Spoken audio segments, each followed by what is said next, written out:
Hello and welcome to Precontation Points Video Snark. I'm making my way through Stalking Jack the Ripper by Kerri Maniscalco. If you haven't seen the other videos about the book, please make sure that you do or else you might be confused. Links will be posted below. Chapter 19, Dear Boss, Central News Agency, London, 27th of September, 1888. The chapter opens up on Thomas and Audrey arriving at some news building mentioned at the start of the chapter. However, it then does what this story does best, brings the story to a screeching halt so that it can describe something else. And it's not like I'm arguing that the setup to why Audrey and Thomas are there isn't important, but I always feel frustrated when the story starts at point C, but then it decides to stop and take us back to point A. Audrey has to explain to us a few things before we can get back to the actual plot. She was at Uncle's house trying to find something to prove his innocence when Blackburn found her. He wanted to show her something else related to the case. She convinced him that they needed to bring Thomas along, although Blackburn didn't much like Thomas. At Audrey's house, Lisa told her mother that she and Audrey were going shopping. This was both an excuse to get Audrey out, but also Lisa. Audrey seems to think that her cousin is off to meet some new lover at the park, but doesn't really care either way. The story that I actually want to be reading, probably because Lisa acts like a 19th century woman should act and not like a misplaced 21st century girl. But anyway, back to the actual plot. Blackburn, Audrey, and Thomas walk into the editor's office. He says that he got a letter, but that it might be unpleasant for ladies to read. Audrey has to explain that she's done autopsies on Leather Apron's victims and that she can handle whatever is in the letter. The grammar was atrocious. I read the shaky, loopy script quickly, my skin crawling over my bones with each sentence my gaze touched. The ink was blood red, likely to instill fear in the recipient, as if the message inside wouldn't be frightening enough. For all I knew, perhaps it was written in blood. Nothing would surprise me when it came to this madman. The letter is printed in full for the readers to see, which I wasn't sure that it would be, but it's basically the guy thumbing his nose at the police and laughing. He also says that he's not going to stop until he's actually caught. And in case anybody's wondering, he said that he kept the blood to use in a letter later, but that it went all tacky and couldn't be used, so it's just regular red ink. He signs the letter as Jack the Ripper. Setting the letter down, my thoughts swirled together in a maelstrom of hope and dread. While there was no guarantee this alone could save Uncle, it certainly might help. These are the same people who randomly set their sights on Uncle and decided to sign his death warrant with little actual evidence. Of course Audrey should think that the police wouldn't take the letter seriously.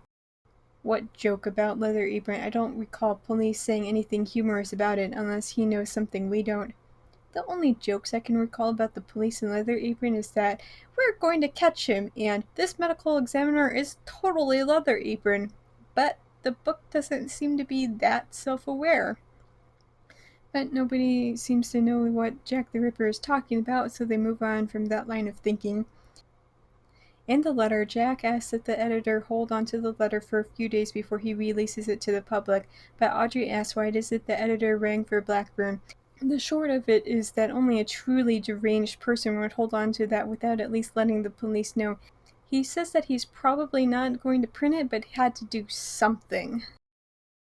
Thomas then asks for the envelope that the letter came in, which is fetched for further examination. He asks Audrey if she recognizes it, and then she gets offended because he clearly thinks that she wrote it in order to throw the police off from Uncle's case.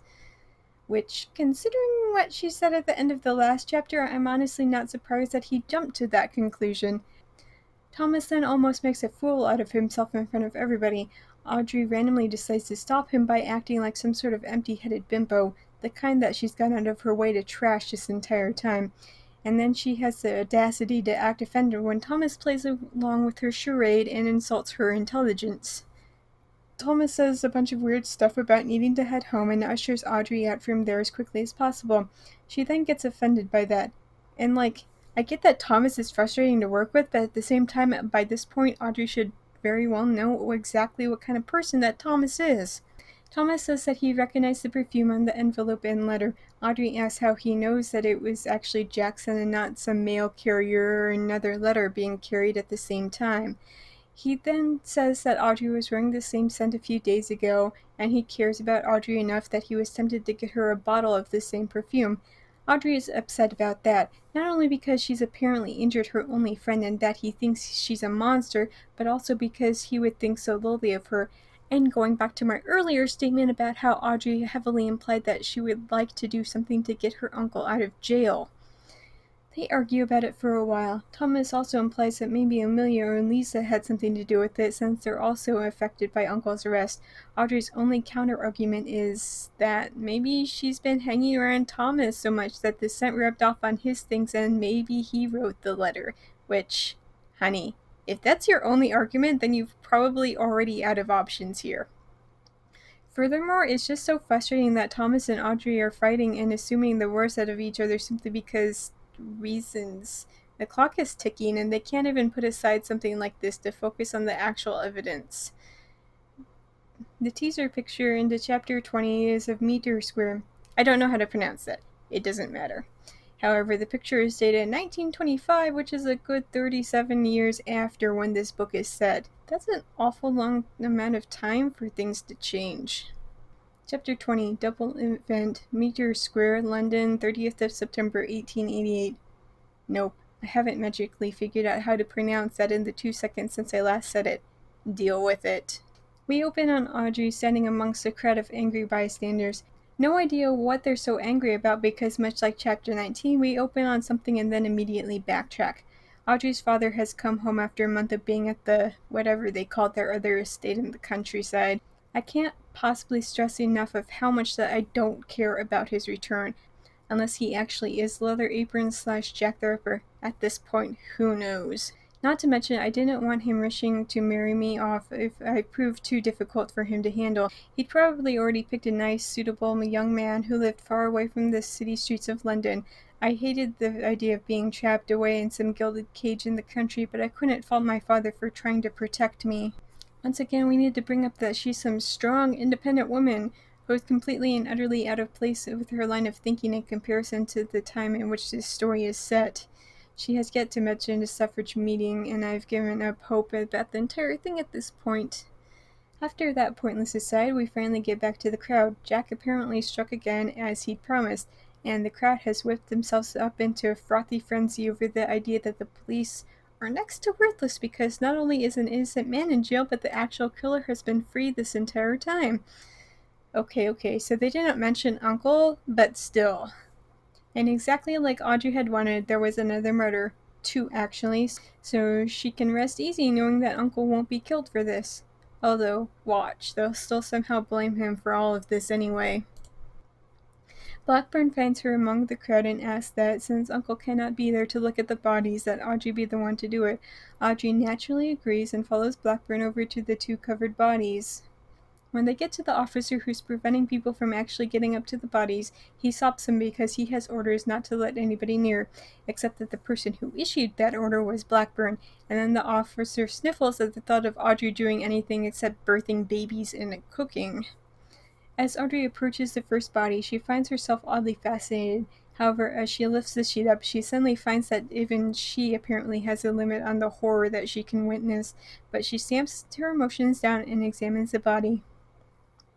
The author of that letter is the killer. He said he'd clip her ear. Look, I pointed out the disfigurement on her body. He did exactly as he promised.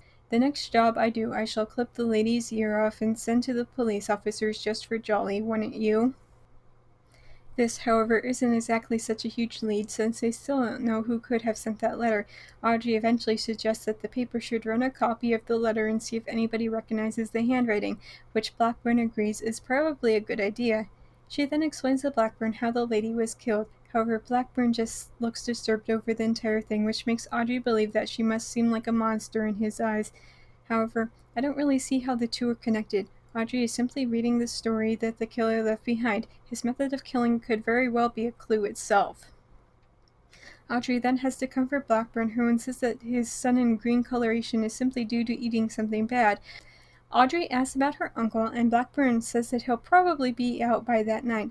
Still not holding my breath about that, but we'll see. Blackburn starts to suggest that they should look at the second body and then have some refreshments when Audrey's dad shows up.